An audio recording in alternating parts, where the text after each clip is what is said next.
रोली माछ को भल भाव धोई देछि। एबे हळदी और लूण पकई गोळई देबा। लूण टिके स्वाद अनुसार देबे। करेरे तेल दे देबा। एबे माछ को पकई देबा। भल भाव भाजी देबा। इपटे पियाज और कुछ कंचा लଙ୍କା मु काटी के रखिछि। एबे माछ हो जाइछि भल भाव रे। गोटे प्लेट को बाहर कर देबा। माछ हो जाइछि भल भाव रे। अल्प तेंतुली टिके बतरी देइथिले। करेरे तेल टिके दे देबा। गोटा जीरा टिके दे देबा। कंचा लଙ୍କା दे देबा। टिके काटी टमाटर आबे दे देबा।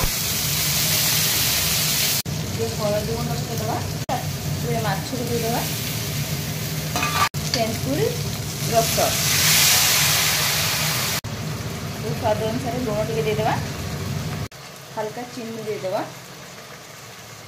चीनी दे देले आ टेस्ट बहुत भल आसे। यदि माछ हे आसलानी